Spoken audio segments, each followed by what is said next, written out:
What's going on, guys? My name is Triforce Addiction. Welcome back to another COD mobile video. So today we are going to be discussing the new patch notes for the upcoming Season 9. So this one does have quite a bit of just a bunch of changes. Trust me, you guys are going to be pretty surprised with what you see. But also, just in case you guys were curious, no, there is no USS 9 nerf this time around. Despite that, the changes that are presented within these patch notes are pretty, well, not, I wouldn't say game changing, but they're very interesting nonetheless. So, first off, we have a nerf for the MG42. They increased the ADS movement speed penalty from 35% to 24%, so you're going to be strafing a little bit slower. And also, they added a pretty heavy, serious nerf for the 250 round magazine. So now, instead of having a 2% movement speed, you're now going to have a 5% movement speed. So they're trying to make this thing a little bit slower to kind of, I guess, make the MG42 more balanced. I mean, they've been making a lot of nerfs for this weapon recently, and it just really seems like it's never enough. So we have a surprising buff for the Fennec. They reduced the ADS time from 200 milliseconds to 180 milliseconds, and they reduced the hit flinch from 1.5 to 1.2. And also for the MIP extended light barrel, the increased range went from 10% to 20%. So you're going to get a little bit more range if you do decide to use this barrel. So yes, they're increasing the speed and also increasing the range to compete against other faster firing SMGs. I'm not really sure whether or not it's going to be good enough to go against the VMP and maybe the CX9, but a change like this nonetheless is helpful for the weapon itself. So we have a change for the Krig 6 Task Force barrel. They increased the chest multiplier from 1.2 times to 1.25 times, and they also increased the upper arm multipliers from 1 times to 1.1 times. I tried to find out what really changed. I was thinking that maybe the 3-tap consistency made it a little bit better, but no, it's basically going to kill the same exact way. I think the only thing that it changed with this barrel is maybe the fact that you could probably 4-tap a little bit better at the way longer ranges. But in terms of close range and its 3-shot potential, none of that is changed.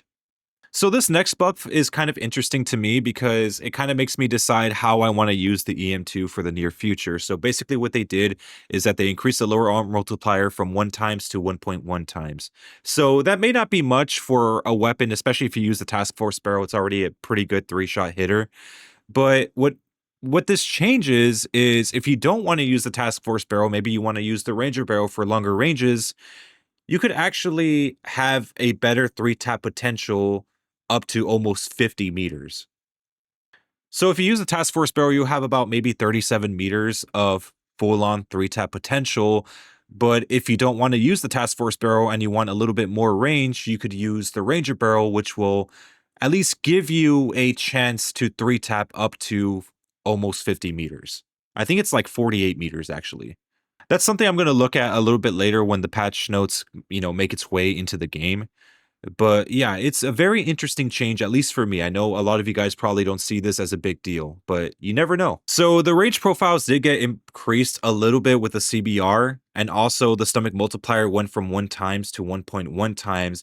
And what this did is actually pretty interesting. So within the second range, where the 4-tap ends up becoming a lot more inconsistent, the stomach multiplier actually makes it completely consistent. So now you're going to be able to 4-tap within the second range. And depending on how far you build out that range extension, so let's say you use a marksman barrel with a monolithic, it's most definitely going to be 4-tapping from a pretty good distance. It could compete alongside the RUS 75, 7079U, sorry.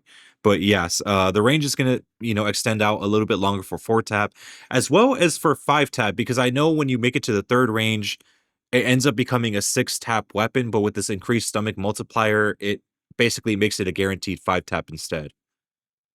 So this weapon's going to have a lot more range and a lot more potential than it did before. And if anything, yeah, it's probably way above its prime back when it was used to be meta. The large caliber mag for the HVK-30 also received a pretty significant buff. It may not look like a lot, but when you actually look at the stats of the weapon, you're now going to be able to completely 3-tap on the upper body, stomach and all, up to over 20 meters. If you do stack up the range, you're going to be able to consistently 3-shot in that first range. As for the other ranges, it might increase consistency, especially for like the longer stuff. Like let's say you get into a third range, it might be able to help you to four tap a little bit better. But at least when it comes to its like maximum power in the first range, yeah, this thing's going to be a three tap machine now. So the Swordfish got a buff to the halberd mag. So they reduced the burst interval from 60 milliseconds to 54 milliseconds. So since the halberd mag is a 5-shot burst or a 5-round burst, I guess, this thing is going to be firing a lot quicker and it might be a lot easier for you to land your shots on, basically moving targets. It may not make it meta, but it's definitely going to be a lot more of a competitive weapon. How it's going to feel, I'm not really that sure. I think we have to wait until the update to come out before we could know for sure how much this is actually going to impact the weapon. But when it comes to burst weapons, if you're increasing the fire rate for those bursts, if you're making them faster, they're definitely going to be a lot more deadlier. There's no doubt in my mind. Especially if you're shooting a moving target, it might actually help you land the shots a little bit better.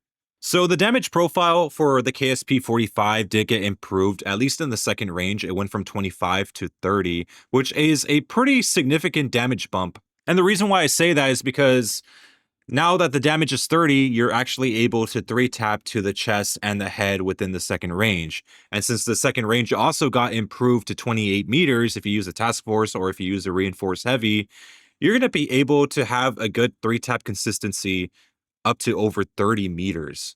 Mind you, it has perfect 3-shot potential within the first range, and the first range also got improved by 3 meters. So if you add the task force barrel range benefits or even the reinforced heavy range benefits, it's going to go a little bit over 20 meters of just pure 3-shot potential. Also, you could 2-tap to the head within the first range, so that's also something to keep in mind. Is it going to be better than the Shicom? Obviously not, because this is not a hit scan weapon, but you could probably counter a few Chicom users with this weapon also. The only difference is that the 3-tap potential does get, I guess, downscaled a little bit when you get to the second range. But if you do manage to land a few, like a headshot or two, you could definitely keep that 3-shot range consistent. And this is a good change because before the second range would only be a 4-tap kill unless you hit in the head. But now you're going to be able to 3-tap a lot better with 5 extra points of damage in the second range. So I could see this weapon kind of getting bumped up to the top a little bit. So now we move on to the Pharo. So most of the changes here didn't really do much. I would say the underbarrel stun gun was probably the best change. The hipfire spread is, I guess, a welcome change, but I don't really see a lot of people using this anyways. But also for the damage profile going from 21 to 24, it really doesn't matter because around the body, like other than the head, it's the damage multipliers are at 1.0. So it doesn't really help it 4-tap or anything. Had they buffed it up to 25, it would have been a little bit more debatable whether or not this weapon had drastically improved. But with a change like this, I can't really imagine people, moving to the Pharo at any point. The M16 Wildfire perk did get a buff, so the vertical and horizontal recoil was greatly reduced, and they also decreased the hit flinch penalty from 15% to 5%. I think this was a nerf back in the day. I'm not sure if Wildfire had a hit flinch penalty like when it first came out, but I think this was actually one of the nerfs that it received. But I guess they kind of backpedaled on this nerf. But yeah, you're gonna hit flinch a lot less when you use this perk. But also the stability change is the one that's interesting to me. It doesn't really tell us by how much it stabilizes the weapon. So again, we're going to have to wait until the update to see how much this is going to improve. I wouldn't be surprised if it just makes it into a complete laser. And I'm hoping that's actually the case because the M16 is kind of being underused at the moment. So the chopper got some pretty minuscule changes. I mean, depending on how you take it. So the BSA did get improved from 2112 to 1912. So it's a little more accurate. But also, I think the bigger changes is with the movement. So the sprint to fire delay went from 250 milliseconds to 220 milliseconds. And they also increased the ADS movement speed from 2.35 meters per second to 2.56 meters per second. So they made it basically a little more accurate and a little bit faster. But I don't really know if this is going to entice any players to use it other than just the leaderboard grinders.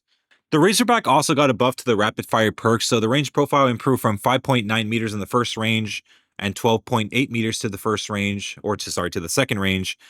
Now it's 7.2 meters and then 14.4 meters. So if you add that with also, like let's say a marksman barrel and a monolithic suppressor, basically the 4 tap and 3 tap consistency are just going to reach a little bit further, but that's basically it. I can't really imagine this being too much of a major change. Again, this is something that might be a little more helpful for people that grind leaderboard for the Razorback. But yeah, other than that, like for normal usage or even competitive usage, this is not really going to change anything. The LK24 also got reduced ADS time from 280 milliseconds to 260. And mind you, the LK24 recently got a huge accuracy buff. So this thing is already a laser. So if you want to build it out to be just a kind of like an SMG type of weapon, you definitely can. And it's definitely going to be helpful with 20 extra milliseconds of speed. So that's just something to keep in mind. So for the Grau 556, the Archangel barrel did get a 10% ADS bullet spread buff. So when you do use this, the weapon's going to be a little bit more accurate, which is something, honestly, the Grau kind of needed because, some of these newer Modern Warfare weapons don't really have benefits to ADS bullet spread at all. And for the Grau, depending on how you build it out, there's not really a lot of good options to help with the spread in the first place. So something like this is definitely going to be helpful. For Battle Royale, the Striker did get nerfed, so the damage range profile got reduced from 2016 to 1915, and the range profile got reduced from 5 meters and 7.5 meters in the second range to 4.5 meters and 7 meters in the second range. So, yes, it's going to be a little bit less powerful than it was before. So now just to move a little bit quicker, we do have a death machine change. The damage reduction went from 30% to 25%. The tech deploy now has a duration of 60 seconds instead of 40 seconds. The reactor core is a lot faster to get. Havoc is also faster to get. Kinetic armor is basically the same as the other two. The Sparrow increases basically the arrow speed. So when you shoot the arrow, I think it's going to land on anyone that you shoot a lot faster. And they also improve the explosion optimization, meaning that you might actually get damage from the explosion immediately instead of like some sort of delay. For the BR classes, the Jet Boost got improved mobility, and for Trap Master, they increased the minimum damage from 55 to 100 and reduced explosion delay from 5 seconds to 3 seconds. Make of that what you will. I don't really play BR, so I'm assuming the Trap Master buff might be a significant one. So I would say that the patch notes are pretty solid. They improved a lot more weapons that needed to be improved. The KSP, that's one of the weapons I'm going to have to look at the most, as well as like the M16 buff. Some other ones may not have changed that much, but yeah, I mean, the HVK is going to be definitely a little higher in the meta, I would say. But yeah, let me know what you guys think about the patch notes in the comments section. I'll see you guys next time.